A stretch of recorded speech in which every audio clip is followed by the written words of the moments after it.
এখন দেখো পৃষ্ঠা নাম্বার হচ্ছে 6। এবার ছক 1.8 থেকে উদাহরণ দেওয়া যাক। আমরা 1.8-এ 10-এর উপর কি কিউব দিয়েছি, 10-এর পাওয়ার কত 3, অর্থাৎ 10 কয়বার গুণ করা হয়েছে 3 বার। এখানে 3টি গুণাকারে আছে, দেখে 10-এর উপর ঘাত হিসাবে রয়েছে কত 3 রয়েছে। ওকে, তাহলে চিন্তা করে দেখো ছক 1.3-এ তুমি কি করেছিলে, গুণে দেখো সেখানে কতটি সংখ্যা ছিল, সেখানে কিন্তু একটি মাত্র সংখ্যা ছিল। আবার উদাহরণ হিসেবে বলা যায় শুধু 10 লিখলে সেখানে একটি 10 থাকে। এক্ষেত্রেও সূচকীয় প্রকাশ করা যায়, আর সেই ঘাত বা সূচকটি আমাদের নতুন শেখার নিয়ম অনুযায়ী হবে। অর্থাৎ শুধু একটি সংখ্যা বা 10-কে লেখা যায় 10 কত পাওয়ার কত দিয়েছি আমরা 1 দিয়েছি। ওকে, তাহলে ছক 1.11 পূরণ করো, পরবর্তীতে 1.11 এর নেই ছক নিজের খাতায় অঙ্কন করো এবং 9 সংখ্যাটির জন্য সেটি পূরণ করো। 9 সংখ্যাটির জন্য সেটি পূরণ করো। ওকে, এখন দেখো এখানে ছক 1.11 আছে একটা ছক, ঠিক আছে। এই যে সংখ্যা, এটা সংখ্যা হচ্ছে 10, ঘাত কত পর্যন্ত দেওয়া আছে 6 পর্যন্ত।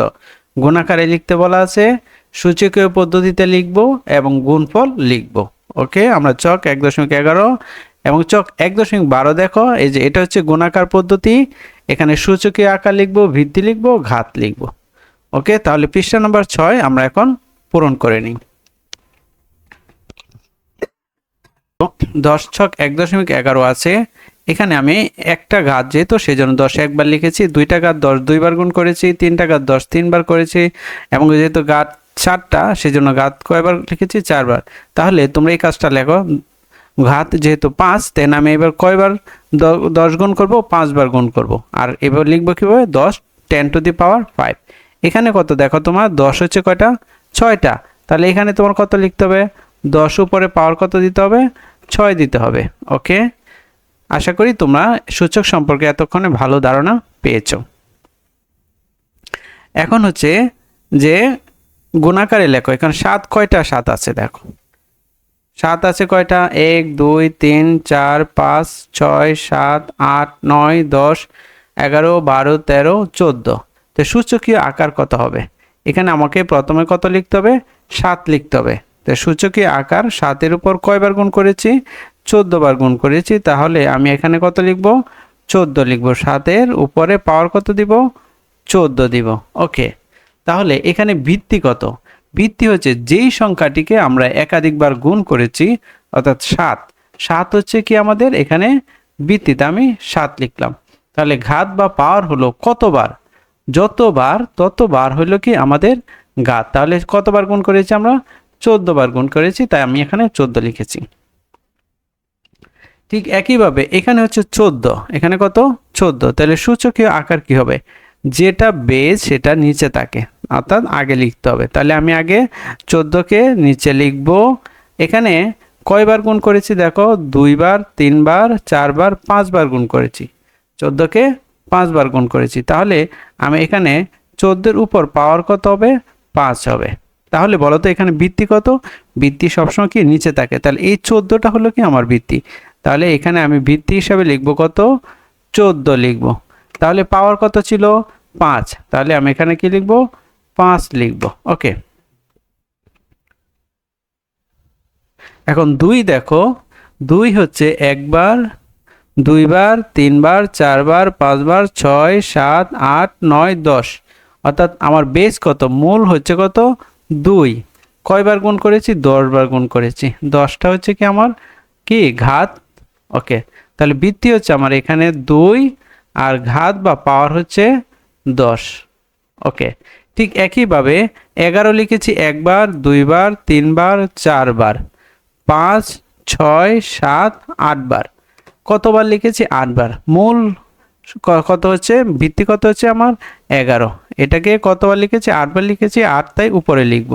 তাহলে এখানে আমার ভিত্তি হলো কত 11 এবং ঘাত বা পাওয়ার হলো 8। ওকে, তারপরে দেখো এখানে আছে কত 21, 21 হচ্ছে 1 বার, তাহলে আমি এখানে লিখলাম 21 হচ্ছে আমার 1 বেস এবং 1 হচ্ছে কি পাওয়ার। তাহলে এখানে আমার বৃদ্ধি হলো কত 21 এবং ঘাত হলো কত 1। প্রিয় শিক্ষার্থীরা, আশা করি তোমরা পৃষ্ঠা 6 বুঝতে পেরেছো। এখন আমাদের পূরণ করতে হবে পৃষ্ঠা 1-এর 13। ওকে প্রিয় শিক্ষার্থীরা, এখন আমরা পড়ব ছক 1.13 ভাজের প্রকৃতি। প্রতিবার হচ্ছে 2 ভাগ করে ভাজ করব। তো প্রথম ভাজ হবে, গড় সংখ্যা কয়টা হবে? 2টা হবে। গুণাকারে আমরা এভাবে লিখতে পারি 2 গুণন কত 1। তাহলে সূচকে আকার হবে 2 এর উপর পাওয়ার কত হবে 1 হবে। ওকে, দ্বিতীয় ভাজে হবে অর্থাৎ 2 নম্বরে হবে, এটা গড় 2 ভাজ যখন করব, অর্থাৎ এটাকে যখন আমরা ভাজ সংখ্যা 2টা করব তখন গড় সংখ্যা হয়ে যাবে 4টা। তাহলে আমরা এটাকে কীভাবে লিখব? 2 গুণন 2 এবং সূচকীয় আকার হবে 2 এর উপর পাওয়ার কত দিব? 2 দিব। তৃতীয় ক্ষেত্রে হবে ভাজ সংখ্যা হবে আমাদের 3টা ভাজ করলে কাগজটি হয়ে যাবে কত? ঘর সংখ্যা হয়ে যাবে 8টি। তখন গুণাকারে আমরা লিখতে হবে 2 গুণন 2 গুণন 2, অর্থাৎ যেহেতু আমরা সমান 2 ভাগে ভাগ করে নিয়েছি প্রথমে, সেজন্য আমাদের সবগুলোর বেস কি হচ্ছে? 2 হচ্ছে। তাহলে 2 হবে আমাদের এখানে। আর কয়বার ভাজ করেছি দেখো? 3 বার। তাহলে আমাদের এই পাওয়ার হবে উপরে কত? 3। ঠিক একইভাবে ভাজ সংখ্যা হচ্ছে 4টা, তাহলে গড় হবে আমাদের 16টি। তাহলে গুণাকারে লিখলে আমরা 2কে 4 বার গুণ করব। তাহলে বেস হবে আমাদের 2 এবং পাওয়ার হবে কত? 4। ঠিক একইভাবে 5 বার ভাজ করলে এটা গড় সংখ্যা হবে আমাদের 32টি এবং 5 বার 2 গুণ করব এবং সূচকীয় লেখার ক্ষেত্রে নিয়ম হচ্ছে 2 এর পাওয়ার কত দিব? 5। ওকে, আমরা 2 ভাগ করে নিয়েছি। এখন যখন আমরা প্রতিবার সমান 3 ভাগ করে ভাজের ক্ষেত্রে কি দাঁড়াবে দেখো? প্রতিবার সমান 3 ভাগ করলাম, করার পরে প্রথম ভাজে হবে গড় সংখ্যা কত হবে? 3টা। তাহলে সূচকীয় আকার হবে 3, পাওয়ার কত হবে? 1। ওকে, তারপর দ্বিতীয়বার যখন আমরা 2 নম্বর ভাজটা করব তখন গড় সংখ্যা হয়ে যাবে কয়টা? 9টা হয়ে যাবে। কয়টা হবে? 9টা। 3-এর 3 গুণ কত? 9। তাহলে আমরা গুণাকারে লিখতে পারি 3 গুণন 3। আমাদের মূল বেস হচ্ছে, ভিত্তি হচ্ছে 3, সেজন্য আমরা এখানে 3কে কয়বার গুণ করেছি? 2 বার। আমরা উপরে লিখেছি কত? 2। ঠিক একইভাবে 3কে আমরা 3 বার যখন করব তখন গড় সংখ্যা হয়ে যাবে আমাদের 27টি এবং 3কে 3 বার গুণ করব এবং সূচকীয় আকার হবে 3, পাওয়ার হবে কত? 3। ওকে, তারপর ভাজ সংখ্যা যখন আমাদের 4টা হবে তখন গড় সংখ্যা হয়ে যাবে কয়টি? 81টি। 81টি হলে আমাদের মূল কয়টা কত ছিল? ভিত্তি ছিল 3, অর্থাৎ 3কে আমরা কয়বার গুণ করেছি? 4 বার গুণ করেছি। তাহলে 3-এর উপর পাওয়ার কত হবে? 4 হবে। ঠিক একইভাবে যখন আমরা 5 ভাজ করব তখন আমাদের গড় সংখ্যা হয়ে যাবে 243টি এবং 3কে আমরা 5 বার গুণ করেছি এবং এটার পাওয়ার হবে 3 টু দি পাওয়ার 5, অর্থাৎ 3-এর পাওয়ার কত? 5।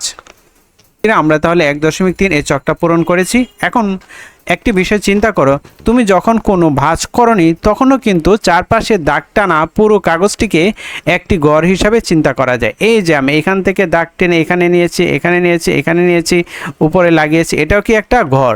কিন্তু গড় সংখ্যা কতটি থাকছে? একটি। গড় সংখ্যা কয়টি? একটি। কিন্তু আমি একটি ভাঁজও করিনি। ওকে, এবার আরেকটি মজার বিষয় দেখো, তুমি প্রতিবারে যে কয়টি ধরেই ধনাত্মক সংখ্যক ভাঁজ করতে চাও না কেন, একদম প্রথমবারে অর্থাৎ 0 বাজে ঘরের সংখ্যা একটি থাকবে। এখান থেকে আমরা কিছু বুঝতে পারছি কি? হ্যাঁ, অবশ্যই বুঝতে পারছি কি, আমরা যদি ভাঁজ নাও করি তারপরে কি হবে? আমাদের ঘর সংখ্যা কয়টি থাকবে? একটি ঘর সংখ্যা থাকবে। ওকে, এখানে একটা একক কাজ দেওয়া আছে। দেখো, উপরে সেই রাজার অঙ্কের যে ছকটি ছিল সেটিকে তোমার খাতায় নিচের ছকের মতো সম্পূর্ণ করো। দেখো, দিন, সূচকীয় আকার, টাকার পরিমাণ। হ্যাঁ, এখানে দেখো 1, সূচকীয় আকার 1-এর জন্য লাগবে না, টাকার পরিমাণ কত? 1টি হবে। তাহলে যখন দ্বিতীয় দিন আসলো তাহলে সে 2-এর উপর কয়টা হলো? 1 হলো। 2-এর সূচকীয় আকার কীরকম? 2 2 টু দি পাওয়ার 1। ওকে, এবং টাকার পরিমাণ কত হলো? 3টি। ঠিক একইভাবে দেখো এখানে ডট ডট দেওয়া আছে, অর্থাৎ 2টা করে দেওয়া আছে। এভাবে আমাদের লাস্টে দেওয়া আছে 30 দিনের ছকটি আমাদের বের করতে হবে, অর্থাৎ 30 দিনে সে রাজা কি পরিমাণ টাকা দিয়েছিল সেই ছকটি আমরা এখন করব। দেখো, এখন আমাদের এখানে কত দেওয়া ছিল? প্রথম দিন দেওয়া আছে, দ্বিতীয় দিন দেওয়া আছে। এবং তৃতীয় দিনের ক্ষেত্রে কি হবে, 2-এর উপর সূচক কত হবে, পাওয়ার কত হবে, 2 হবে, অর্থাৎ আমরা 2টা 2 গুণ করলে কত হবে, 4 হবে। তারপরে দেখো চতুর্থ দিনে হবে 2-এর উপর পাওয়ার দিলাম কত, 3। ওকে, তারপরে আমাদের তার মানে কি 3টা 2 গুণ হবে, 3টা 2 গুণ করলে কত হয়, 8। ঠিক একইভাবে দেখো আমরা পঞ্চম দিনে যাব, ষষ্ঠ দিনে, সপ্তম দিনে, অষ্টম দিনে, নবম দশম দিনে হবে 500 কত, 12 টাকা। ঠিক একইভাবে আমরা এভাবে যেতে যেতে একদম লাস্টে যাব কত, দেখো 30 পর্যন্ত যাব। 30তম দিনে আমি বাকিটা দেখাই নাই, আশা করি তোমরা এটা বুঝতে পেরেছো।